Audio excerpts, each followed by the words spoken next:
Good afternoon, ladies and gentlemen. Welcome to the conversation. Once again, today we have with us here Mr. Bamba Mass of the UK.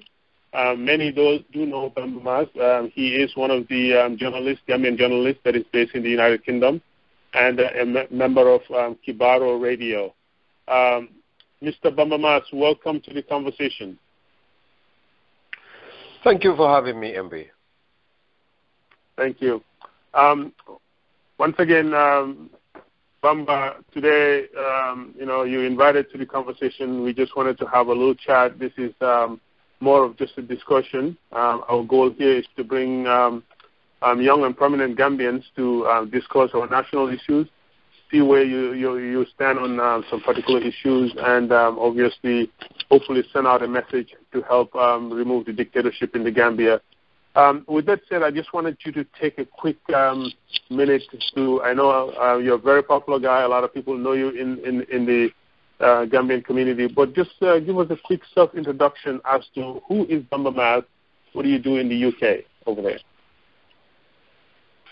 MB, thank you very much. Assalamu alaikum wa rahmatullahi ta'ala wa barakatuhu. My warmest greetings to all your viewers and listeners.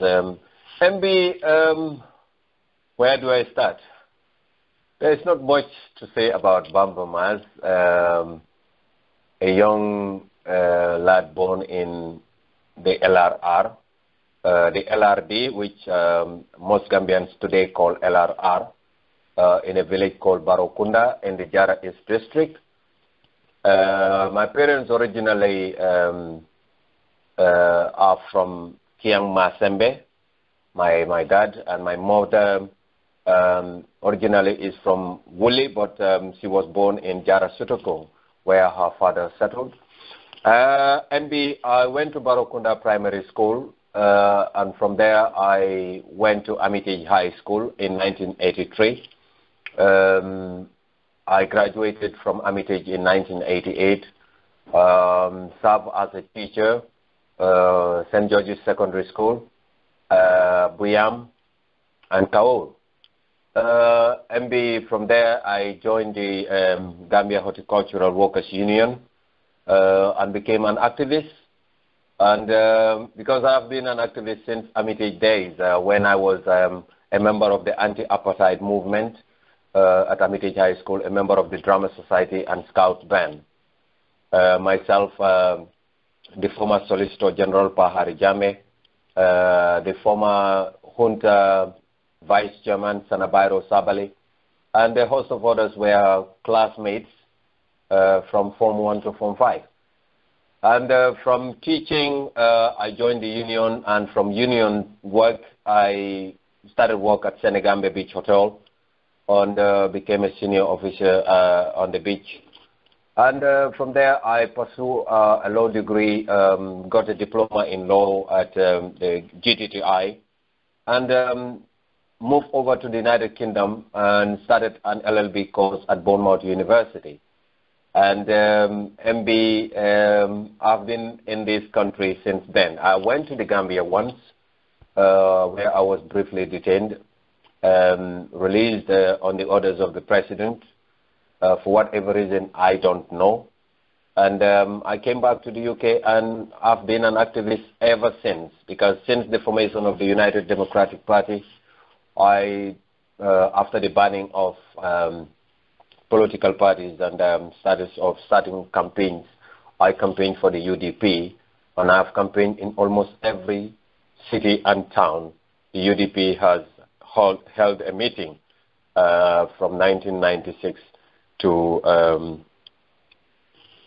2001 elections. So I came here, and the rest is, I think everybody knows. I have been advocating for the restoration of democracy and the respect for the rule of law in my country, and I've never relented since then. MB, that's Bamba Mass. Thank you so much, Bamba, for that quick self-introduction. You mentioned that you were arrested in the Gambia when you visited there once. Can you tell us about that? Why were you arrested? And what were the circumstances surrounding your arrest there and the release? What happened? MB, I did not know, but I thought it has something to do with my involvement in demonstrations in this country, my involvement in campaigning against dictatorship. The incident that led to my arrest, I do not know because I was picked up from home. I was not arrested at the airport. For whatever reason, I don't know. And the reason they've arrested me up to today, no one has told me. But the officers that kept me at Karabakh station came and told me that the president has ordered for your release. And I was set free. I went home, met my family. And up to today, no one has come to tell me why I was arrested. But that was not the first time I have been arrested in the Gambia. During the days of Baba Job, I have been arrested twice. And though luckily for me, MB, I have never been tortured. I got a slap, three slaps on the face. But compared to other people, I would say I was one of the luckiest that have ever been arrested by the APRC junta. Thank you so much for making it clear that you were not, well, I guess you were not tortured like others, but I still consider that slapping, obviously some form of torture. But thanks for bringing that to light for us, just so that we can understand the type of regime that we do have in the country, that citizens are not safe. One can just wake up, be arrested, and obviously be tortured without without being charged for any crime. But Mr. Mass, you live in the United Kingdom, in obviously UK. Can you tell us about the Gambian community there and what is the pulse of the struggle within the Gambian community in the UK? And when I say the UK, I want you to tell us particularly what part of the UK you are in, so that we can at least narrow down a little bit. Well, first of all, I used to live in Dorset, around the beaches in Bournemouth. That is in the Dorset area, not very far from London. But I later, after graduation, moved over to the Midlands, and I live in the second largest city, Birmingham. Birmingham happens to have the second largest Gambian community next to London. And MB, we are very closely related in terms of Gambianness. Gambians do organize cultural shows here in Birmingham. There is a cultural week that every Gambian that are able to attend do come out in a park during summer and do African folklore. It's very, very interesting because you meet old friends and acquaintances that you've missed ages. Birmingham, politically, Gambians are not very active.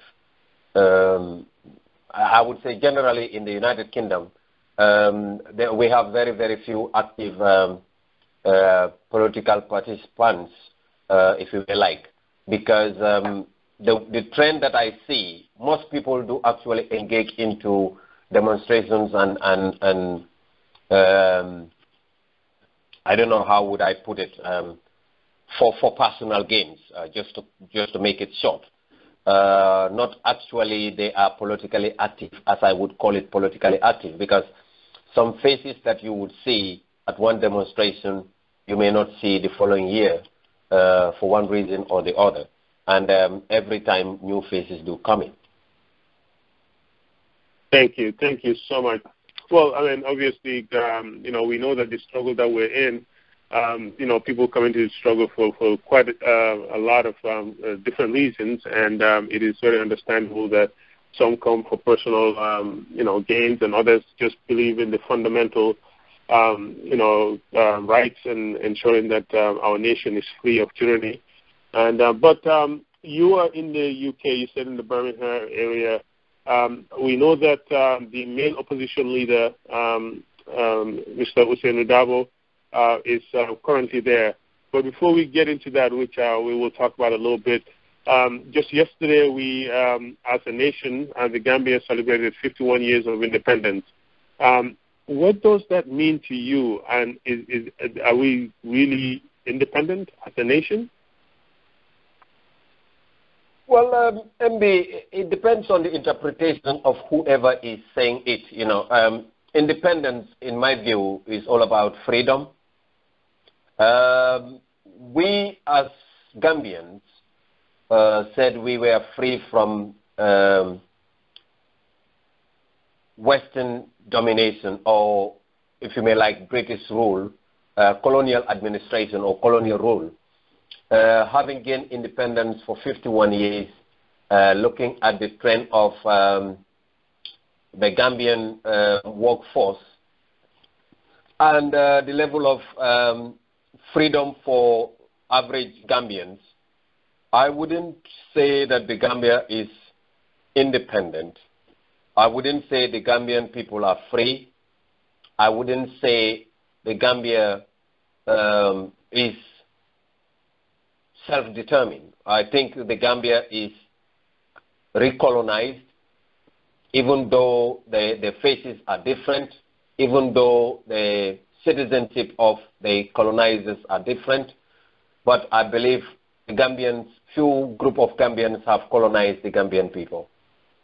And as far as I'm concerned, celebrating independence is a necessity for reminders of what our forefathers went through to get us where we have seen ourselves, and also reflect on what had transpired up to today. So I wouldn't say we are independent. No. Thank you so much. We gain freedom. We gain freedom from colonial rule, but we are recaptured, and we are in a state of fear. And that was the same with the colonial administrators.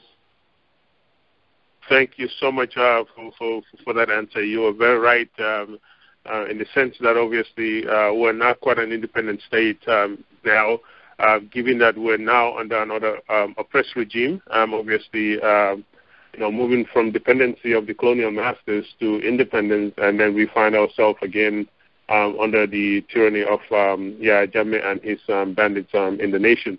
But speaking of that, the government, one would obviously say Ousseynou is the government in waiting. The main opposition leader is in the UK right now. Obviously, I have seen on social media his meetings with Gambians over there. Can you tell us what his agenda has been in the UK, and has there been meetings, and what has been the response of the community in the UK during his recent trip? Well, thank you very much. I believe Ousseynou should be in the air heading back to Banjul. I believe he should have left on Thursday or today, Friday, as far as I know. But coming to the actual visit of party leader Alhaji Ousseynou Dabo, Ousseynou came on a family visit. He came to see his children and grandchildren. And the UDP, under my own and my chairman's auspices, decided that Ousseynou coming to the United Kingdom and not meeting party militants would be a missed opportunity. As a result, we called a quick meeting and decided that, okay, Ousseynou Dabo would come to London, stay with the family for a few days, rest, and come to see his daughter in Birmingham. And we could seize that opportunity and organize a small meeting. What we did was we contacted the people within the Midlands, not every part of the UK, because we would not be able to fit in one hall. And the response was very, very cordial. People came in large numbers. A lot of people came to ask questions. It was an open door meeting. It was an open forum where anybody could ask any kind of question that you have in relation to Gambian matters. And MB, it was one of the most well-organized meetings so far, because people came, a lot of people came with doubts, and they went back home very satisfied, as a lot of them called me later to say, well, I was very much satisfied with Ousainu's response, and my fears are now well settled. I believe democratically we can remove jammeh from power if we all actively participate. Though we are disenfranchised, we are not allowed to vote, but we have a lot of influence back home in the Gambia as a result of many of us sending remittances to our families, and we believe they would listen to us if we want change, because we know in the Gambia today, MB, Gambians are so much fearful. Gambians are so much tired of this regime, and they want a way out. And there are only two ways. Like I said, it's either by the ballot or by the bullet. And we as politicians would not advocate for violence in our country, because knowing fully well that it would result to a lot of bloodshed, families against families, friends against friends, and neighbors against neighbors, which could escalate into ethnic tensions and anything.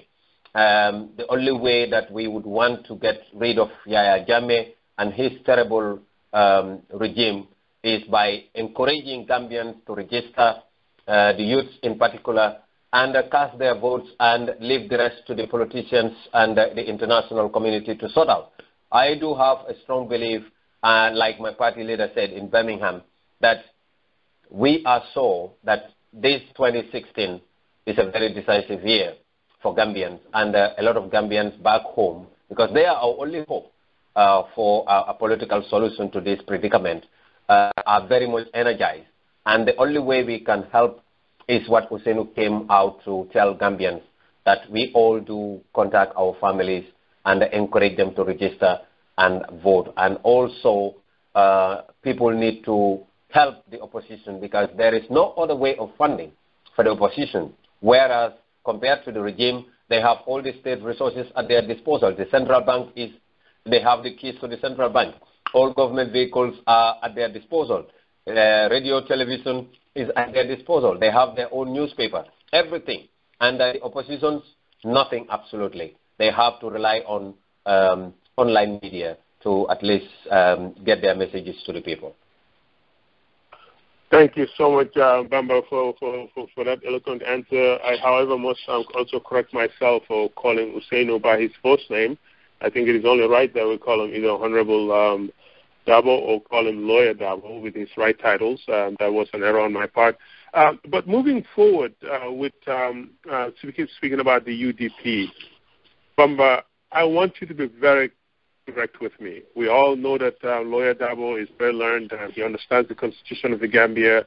He understands Gambian politics. But do you think Ousainou can take the Gambia and lead us into the Third Republic? Does he have what it takes to get us out of this oppression of 21 years and move the Gambia forward? MB, yes, and I have so many reasons. Very big yes. Looking at Ousainou Dabo reminds me of Aung San Suu Kyi of Myanmar, formerly Burma. You know, people do not know, or those that do not study the law, do not know what it means to become a legal advocate. MB, respect for the rule of law is totally different from being a coward, because rules are set for people to abide by. Constitution cannot deny itself of being unconstitutional. You cannot go to the courts to fight a constitution that has been approved by Parliament or by the people, because the constitution is normally believed to be the voice of the people, even where it is a constitution that tramples on the rights of the very people. But we have a belief that the members of Parliament are the direct representatives of the people. Whether they do directly represent the people or they don't is a different matter. Ousainou Dabo happens to be a person who is a very well-learned legal advocate and a senior draftsman. He should live by example. I expect him to.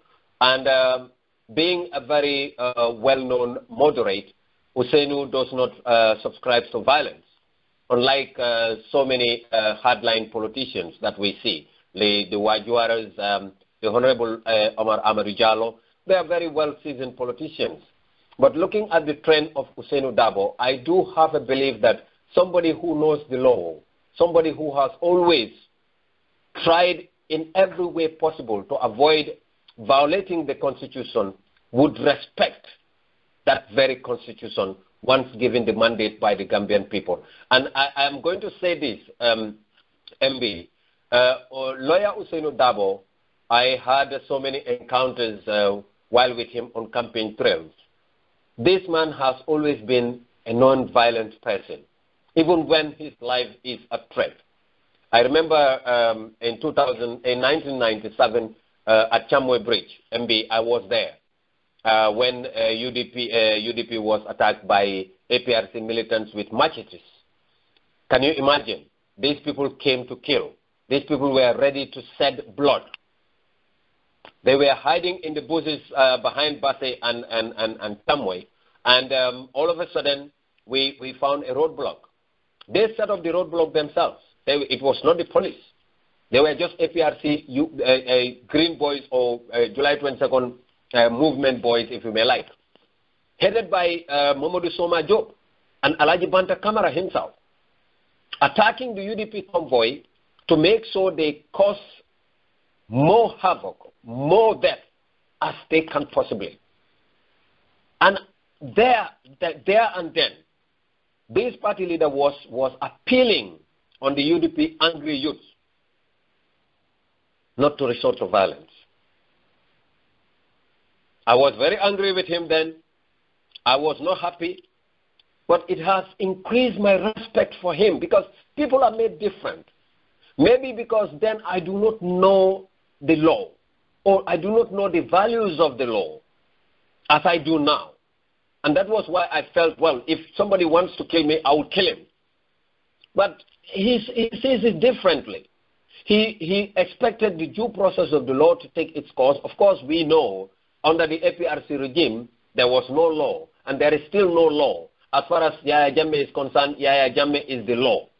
Because Yaya Jammeh violates, tramples on the Constitution the way he likes it because he doesn't know it.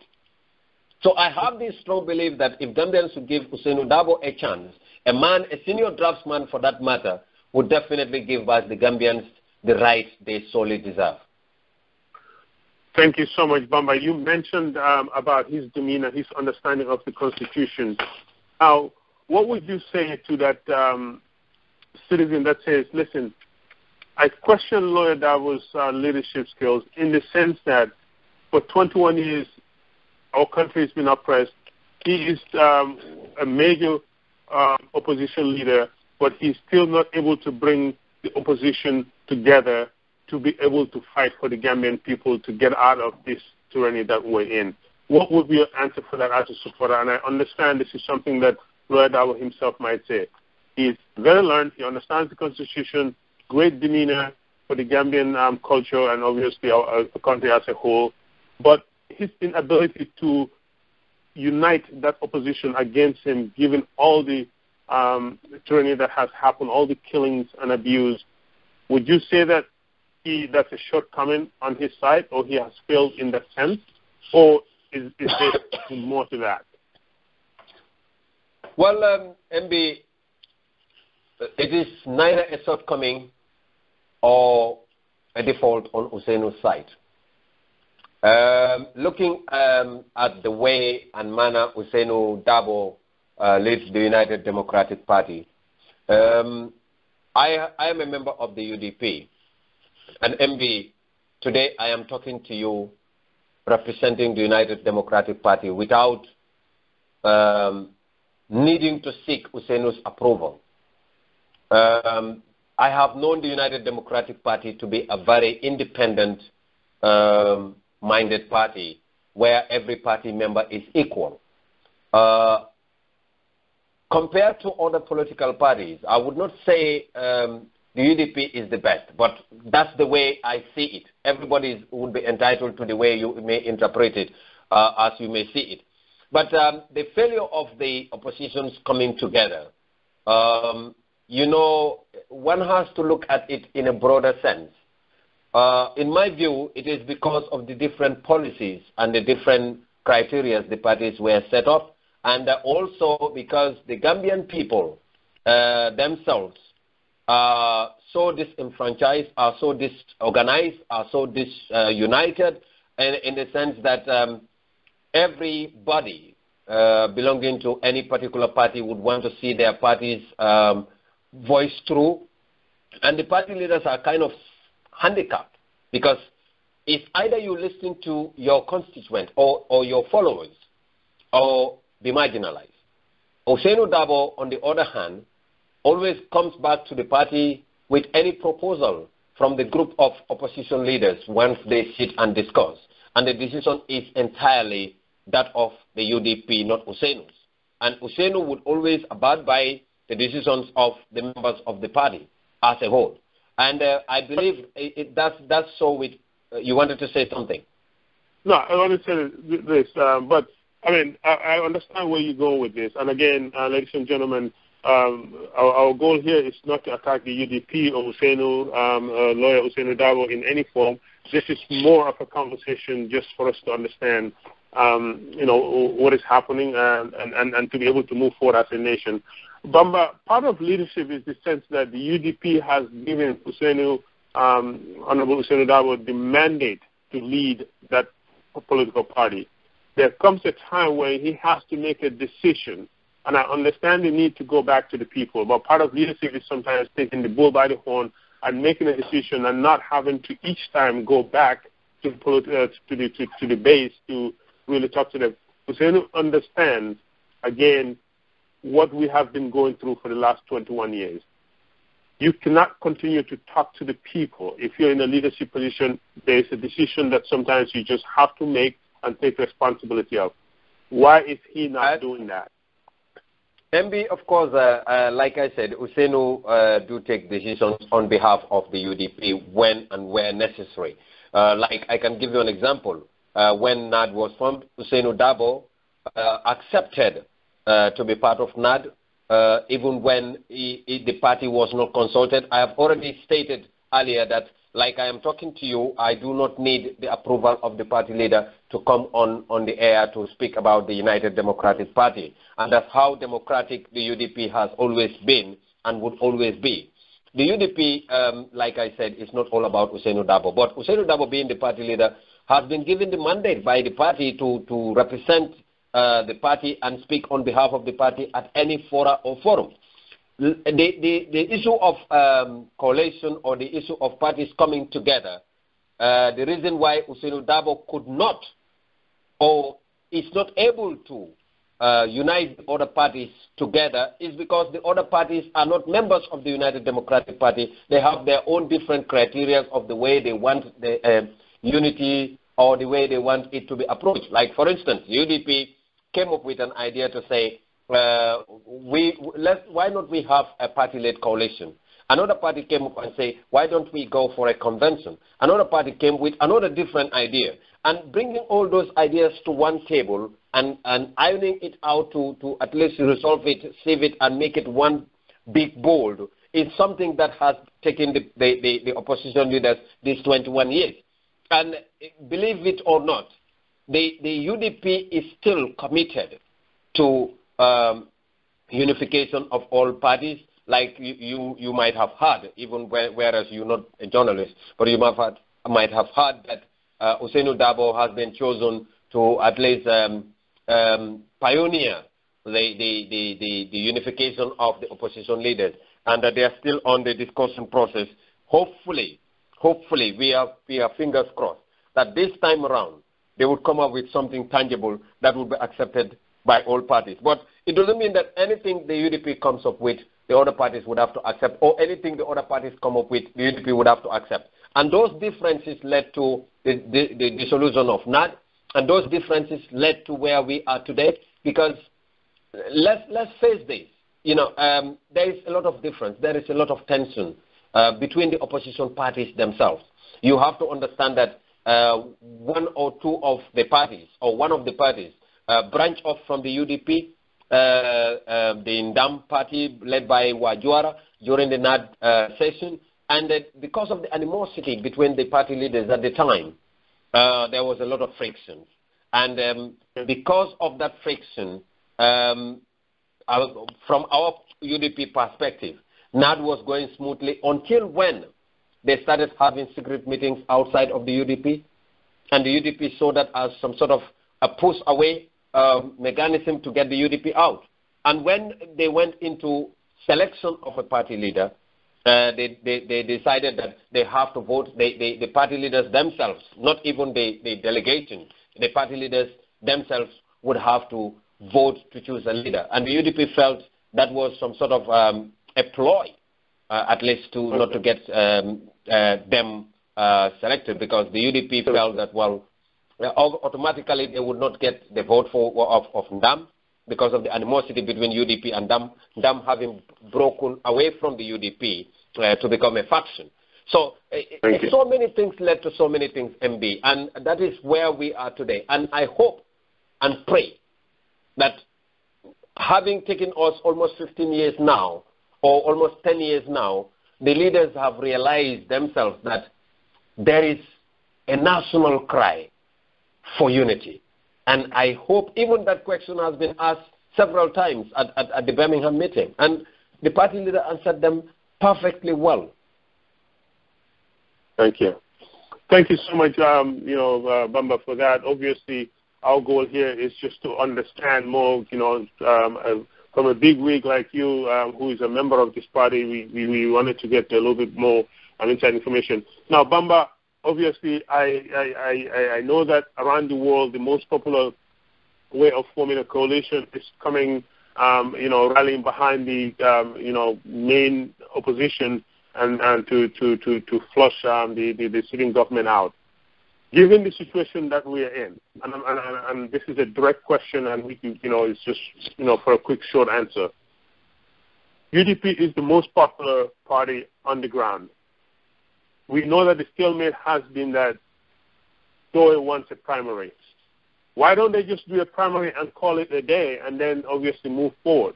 Why doesn't the UDP negotiate on that and say, you want a primary? Let's do a primary and get it out. Let's get the funds to the primary and then get this finished with an urgency so that we can focus on the main issue. Why don't they want to do that? And to be fair, if I ever have Khalifa's on this, or any PDOI's people, I'll ask him the same reverse question. Why don't you just do a primary and then move forward? MB, you want a short answer, and I will give you a very short answer if I can, because a short answer may not satisfy the listeners. But to answer your question, of course, the UDP is not against the idea of a primary. But what we are asking is, who is going to conduct that primary, and how would the primary be conducted?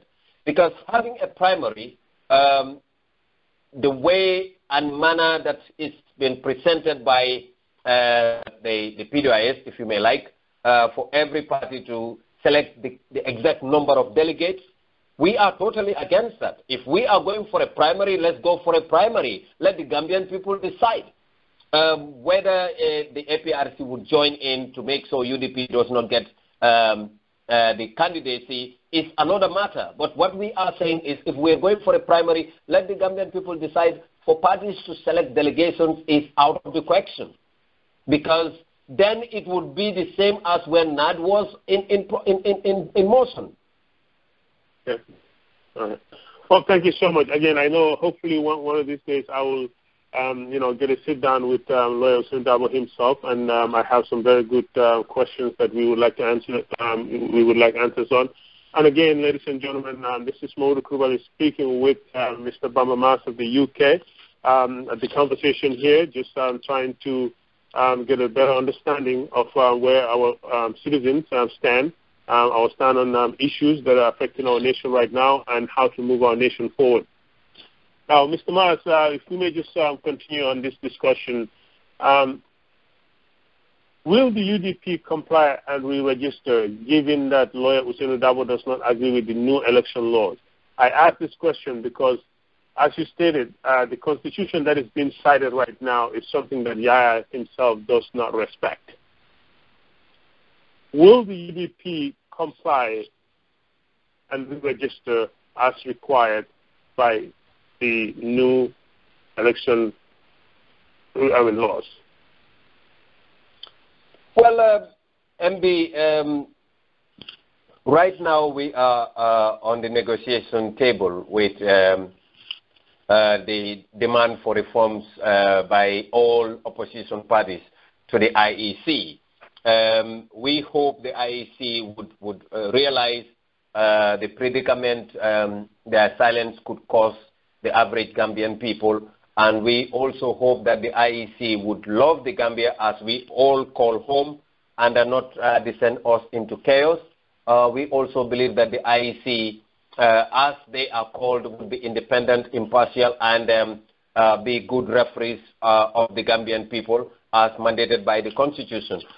We also are hoping that in an event where there is no changes, the UDP we are hoping to go into Congress very soon, and party delegates and party militants would make a decision in Basse, where we hope to have the Congress probably next month or the month after. The date is yet to be decided. But I hope and pray that the United Democratic Party would always respect the rule of law. And this has been our mantra, and it has always been what we wanted the Gambian people to believe, that when we ascend to power, we are going to give the Gambian people their basic and democratic rights as enshrined by our Constitution. Thank you so much for that, and thanks for letting us know that the UDP Congress will be held in Basse, my hometown. That's right in my backyard over there, and hopefully,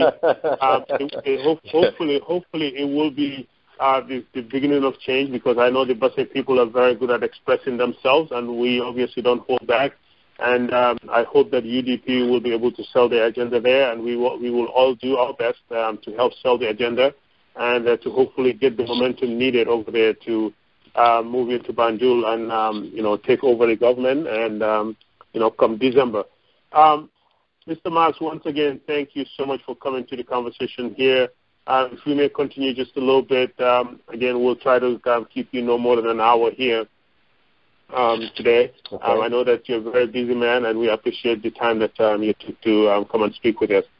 Mr. Mass, what do you think of the call to say that the Gambian political parties need new blood?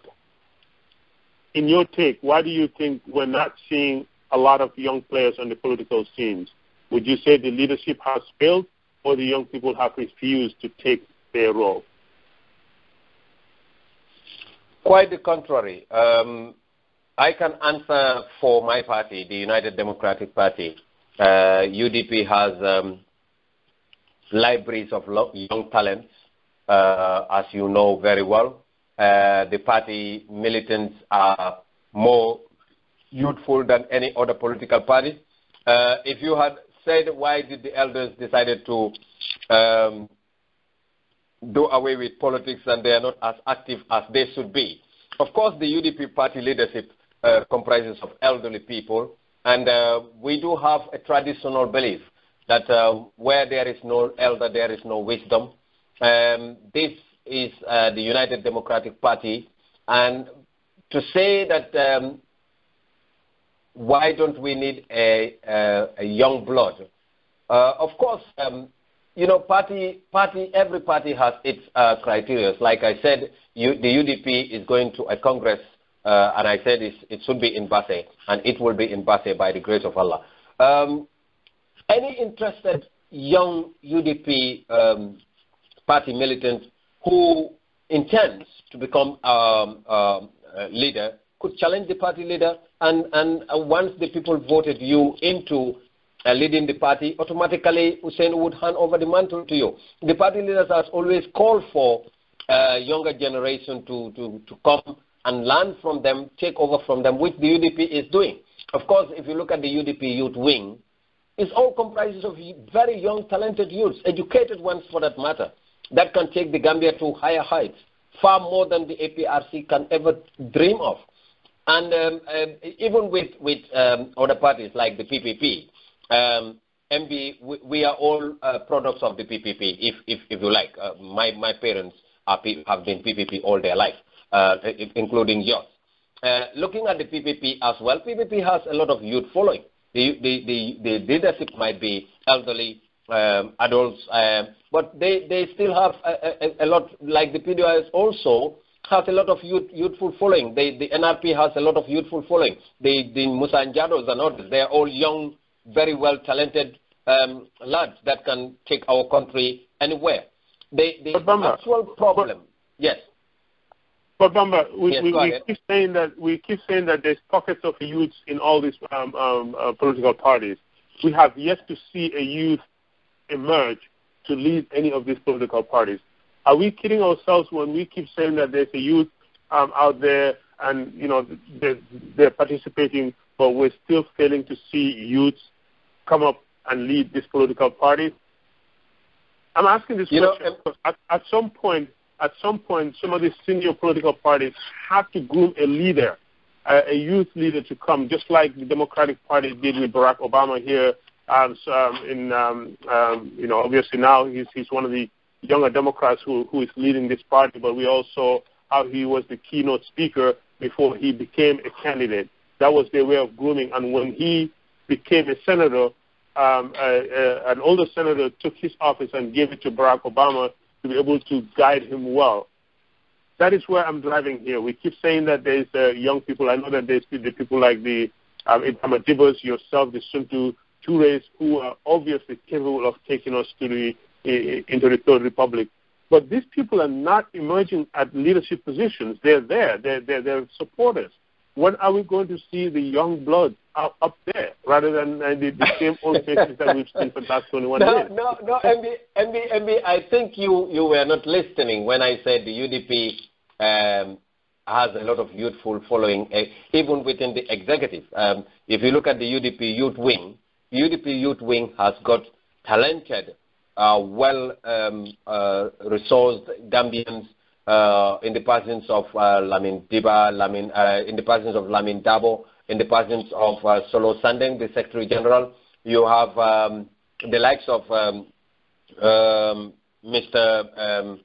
Dabo, Aliu Dabo, Brikama. They're all very young, bright kids that are within the executive. Fatoumata Jawara, if you like, young UDP militants that are within the executive, not even party supporters. If we were in the Gambia, of course, myself, Sunto, the Lamin Tunkaras, the Alkali Contes Mafujis, we would have all been within the executive. I was a member of the UDP Youth Wing executive, of course, when I was in the Gambia, and a regional leader for that matter. So if you like, the Dudu Kasa Jatas are all in exile. But still, youthful UDP militants within the executive are even driving the party right now. They are the brain of the party. They are the machine of the party. They are the energetic youths of the party. And they are leading from behind. The party leaders, of course, we have this traditional tendency of respect for elders. And that is everywhere in the Gambia. If you know and I know that even within your hometown of Basse, the youths have got their position that the elders do not interfere with. And likewise, the elders do have a position that most youths do not interfere with. Of course, politics is different. But this trend of peer group has affected the Gambian political landscape too much. As a result, youth would sometimes hesitate to challenge elders at position level. We all know this. Of course, we are trying to dodge away from it by using Western standards. But even with Barack Obama, he was though a member of the Democratic Party, but he was a complete outsider of the establishment when he came. Okay. Thank you so much for that. Again, I just wanted to understand, talk to an insider as to what some of the concerns are out there. Now, Bamba, a yes or no question. Are we going to see a new face leading the UDP out of Basse, or are we expecting the same old, candidate to represent? I ask this because right now the Constitution doesn't allow Ousseynou to run, and I know that there's negotiations happening. But do you think there's a chance that we might see a new leadership face out of Basse leading the UDP? Well, to answer your question, yes and no. Yes, in an event where the constitution remains the same, obviously the UDP would come up with a candidate, whether at Basse, which I think it would be, but even whereas it doesn't happen at Basse, our nomination the UDP would automatically bring in a candidate if Ousseynou is still constitutionally bad. No, in the sense that the negotiations are ongoing, and no one knows what would come out of those negotiations. And sometimes nature may have it that Ousseynou Dabo, we know, could die, God forbid. Yaya Jammeh, we know, could die, God forbid. I don't want any of them to die now. Party leaders, any of the party leaders can answer to the call of nature, and obviously the party still stays. So that question is somehow difficult to predict. But what we know is no matter what happens, UDP would present a candidate. Whether it be Ousseynou Dabo or somebody, at nomination day, UDP would present a candidate. That I am sure. Thank you so much. Thank you so much for that answer. Again, I just wanted to see if maybe there was something that we didn't know from the outside. Now, King Bamba, you are a UDP sympathizer, and we all know that the opposition has been harder on UDP than any other political party. The Gambian citizens are also harder on UDP than any other political party. That has to do with the fact that you are the leading opposition. What do you have to say? Do you think that the UDP is being treated unfairly as a political party, or is this just, or does the UDP really understand their position and they take it with good faith? No, the UDP is not on the attack, in my view, because being the largest opposition political party, a lot is expected of us by Gambians. Gambians would normally face us when they cry or when they are confronted with hardship. A lot of blame would come our way as a political party because outside of the APRC, it is the United Democratic Party that most Gambians, average Gambians, look up to for salvation. So obviously when people are kind of frustrated, they tend to direct their frustration to those that they expect to save them from such predicament. Obviously, we happen to be on that receiving end. And UDP, I always urge my colleagues that we should take that in good faith and be very proud that Gambians normally would vent their anger on the United Democratic Party because they expected more from us, possibly than we are delivering.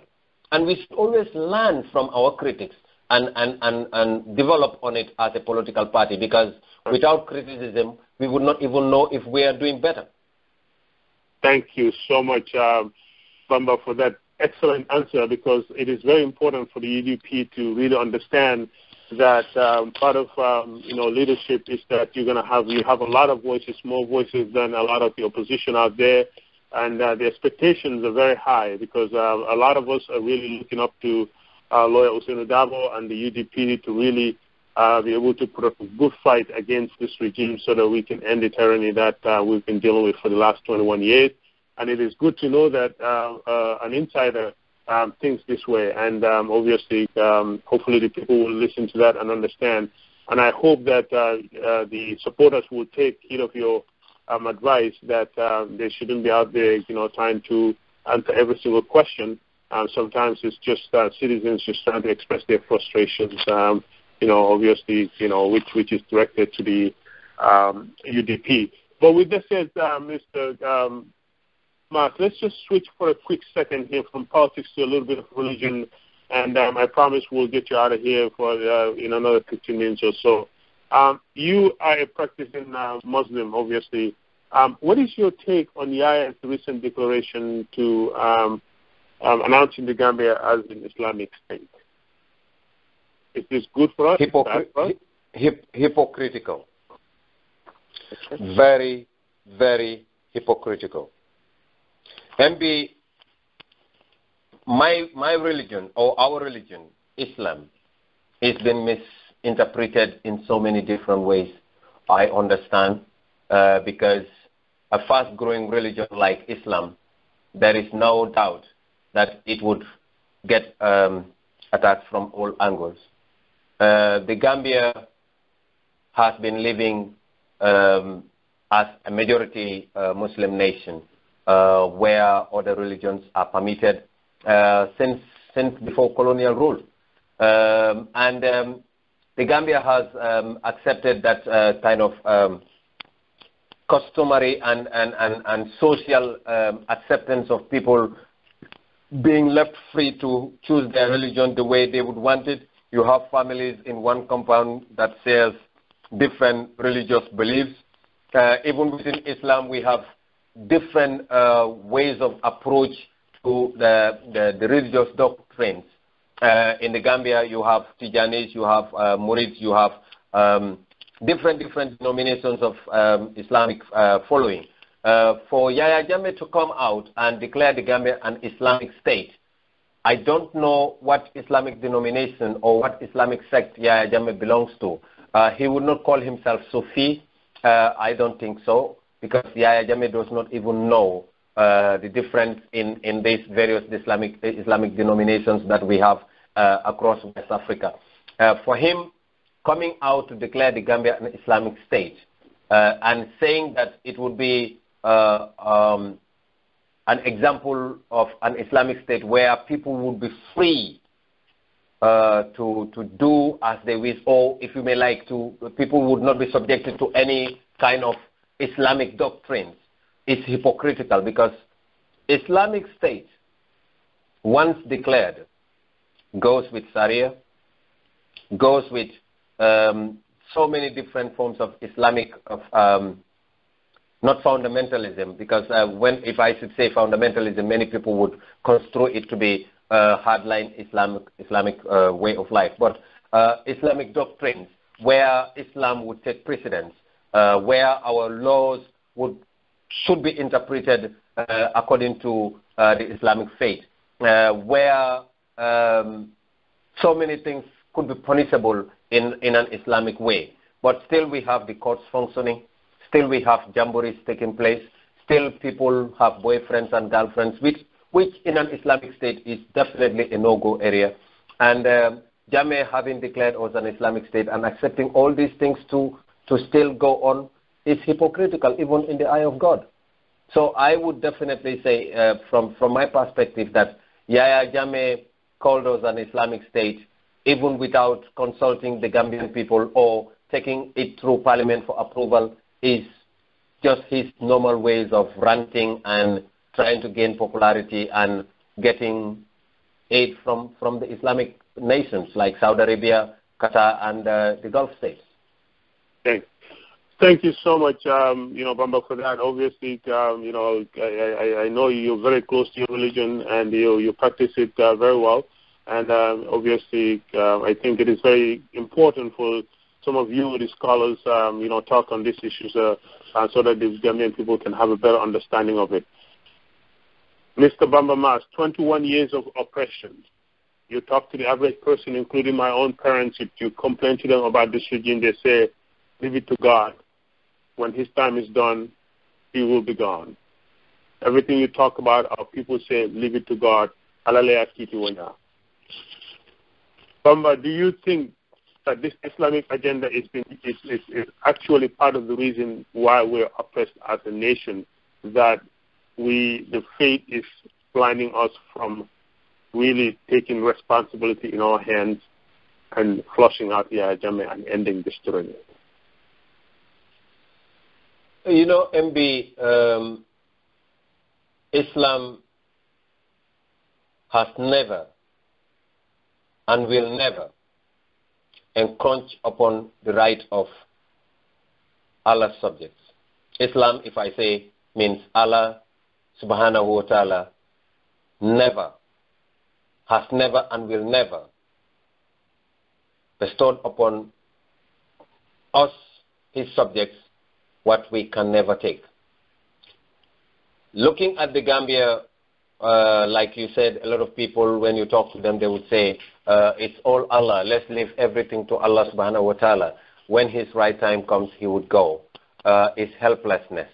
Because normally, people with faith, when they are helpless, they turn to God for answers. They turn to God for help. I believe the Gambian people are really, really, really, really tired and fed up and helpless, in the sense that we are dealing with people that have got weapons, with us bare-handed, tackling them, knowing fully well that some of them, maybe not all, but some of them may even take it to the extreme to die fighting, killing us to maintain their grip on power. Many people do not want to take that line of action as a result, because they believe what Islam says, that you should not kill, because if you kill, you would die a disbeliever. The soul belongs to Allah. Every human being that is created by Allah, and only Allah has the right to kill, except by Sharia. So we do have a belief which is deep-rooted in our culture, and our religious beliefs also added on to cement it in our minds, that we should not kill because of position. We should not fight each other because of position. We should rather cry to God, because even before the coming of Islam, one has to understand the history of the Gambia very well. I do have a belief that if Islam had not been cemented in the Gambian minds, jammeh would not have been in power by now. That one I know, because I know the Gambian people before the advent of Islam, the people that are called Gambians, we have among the Wolofs that you call the Jambars, we have among the Mandinkas that you call the Nyanchos, we have among the Sarahules that also led jihad and also had their own, during the Ghana Empire, had their own forms of administration, very brave and gallant men that would fight their way to conquer their enemies. If Islam was not in the Gambia, definitely there is no way that jammeh can ever manage to rule us, even for 5 years. Because a lot of people today mix their beliefs with the traditional laws that we have, the respect for elderly people. Jammeh, when he came MB, he had tried to ally himself with the elderly people first. What he did was, like the Pakalifasanos of Burfoot, he adopted him as a father. He went to Imam Ratib of Banjul. He went to, how do you call it, the Alaji Bantes of Basse. He went to some of these elderly people, very well-respected people, both Colonot, and kind of giving himself to them as custom and traditions demand. And when Gambians saw those elders getting up, rallying behind Yaya, automatically he has sealed our mouth, because Gambians have respect for elderly. And that has, of course, dwindled as we went along, because most of those elders were later betrayed, some were arrested and seriously dealt with, like the Imam Ratib of Birkama, who is a very well-respected elder, Alaji Banta Kamaras and others, the chief of Nyomi, before he became a chief, Alaji Tabora Mane, so many of the elders, even Alcalo Pakalifasano himself. And Gambians later on realized that, well, we are dealing with a total different kind of person. This man is not what he claims to be. This man represents terror. This man represents fear. This man represents torture.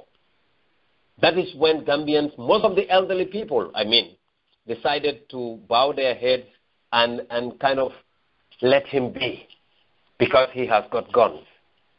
But if and when Gambia was not Islamic State or was not a people with faith, because if I say Islamic State, I'm getting the Christians and others religious faiths out.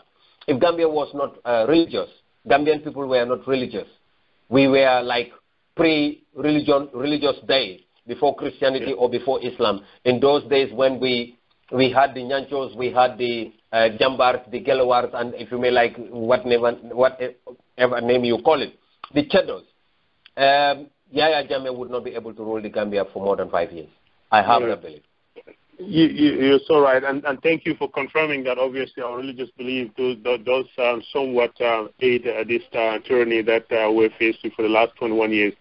But Bamba, we talked about the opposition party. We talked about obviously religion. We talked about yourself. It has been 21 years of oppression. Our young women raped. The Gambian male has been reduced to nothing. We have, our youth are taking the back way to Europe, dying in the thousands. A lot has happened the last 21 years. Here is Bamba Mass right now talking to the political parties, and we all know that a single political party right now, given the situation on the ground, cannot defeat Yaya at the polls. I have been asking this question to almost everybody that I speak with. In quickness, for the benefit of time, talk to these leaders and let them understand the need to come together so that we can flush out this dictatorship, get our nation back, so that we can all get back our lives and be able to participate on the political scene fairly. Thank you very much, Mr. Krubally. My advice to Gambians, especially our leaders, is we are at a crossroad.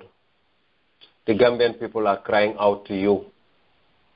The women whose husbands disappeared are wailing out to you. You are their husbands. You are their fathers. You are their brothers. Look them in the eye and do not fail them. Because if you do, this society, this Gambia, would never forgive you. We, the Gambian people, have suffered for 21 years. A lot has disappeared. A lot are believed dead. A lot are still held in communicado detentions without trial. A lot are not able to worship their Lord as required. A lot of people live in perpetual fear. People get picked up. And the only way, the better way to save us, save our country from descending into chaos and bloodshed is through you, the party leaders. Sit down. Think of us. Think of our young, your grandchildren, our children, your sons, your daughters, who are crying, some in silence, some openly. Think of their pain and think of your legacies.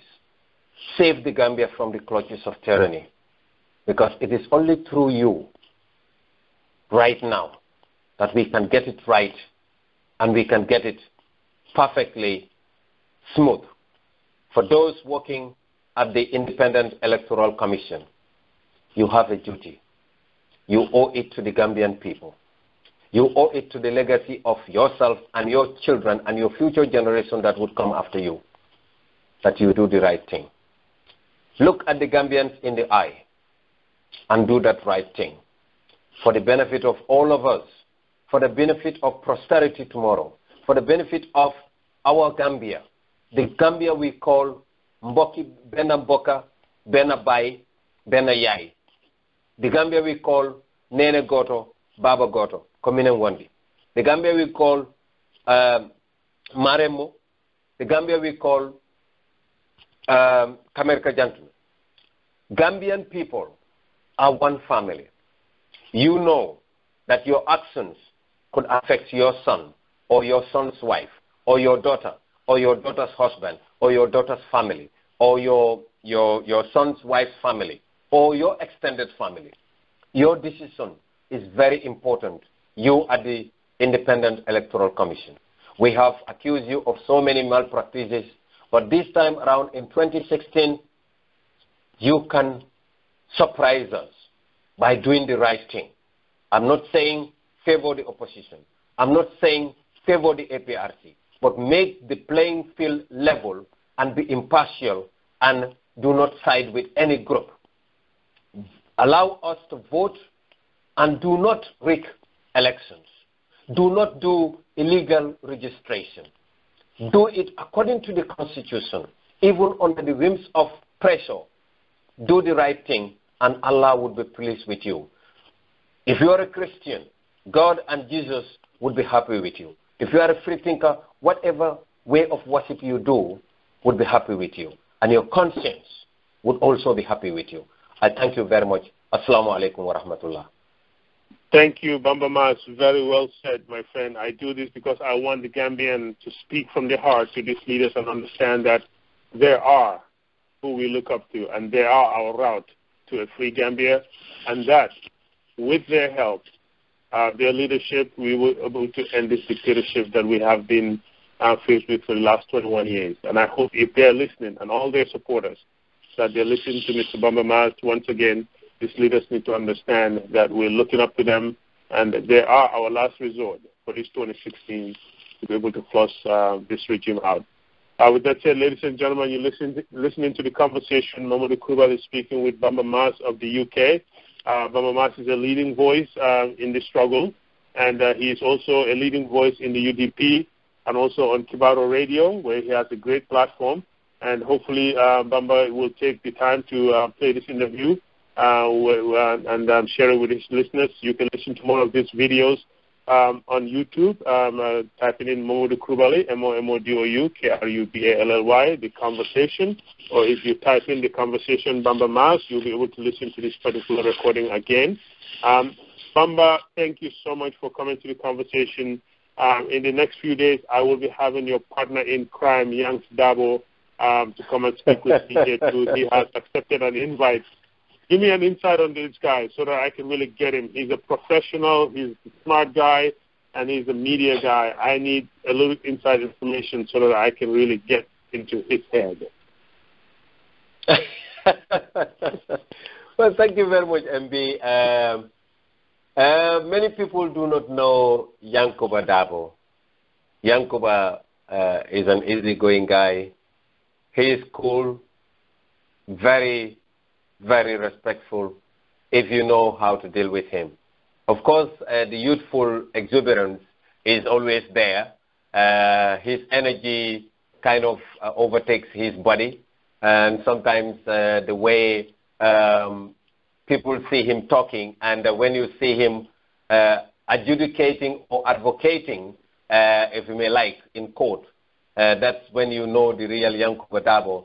He has amassed a lot of respect in the legal fraternity in the United Kingdom, and only a talented and well-behaved person can be able to convince judges and magistrates to win his or her cases. And Yankuba happens to be someone who is very good at winning cases. I have attended Yankuba's courts, and I've been working with Yankuba for a while now, and he's a man that has earned my respect. Of course, I don't easily just give people respect out of the blue. Despite the age difference, he's somebody that I hold in very high esteem. And having worked with him, getting very close to the core of the person, Yankuba Dabo, even to a level where I would go to his house, sit with him, is where I knew who Yankuba Dabo is.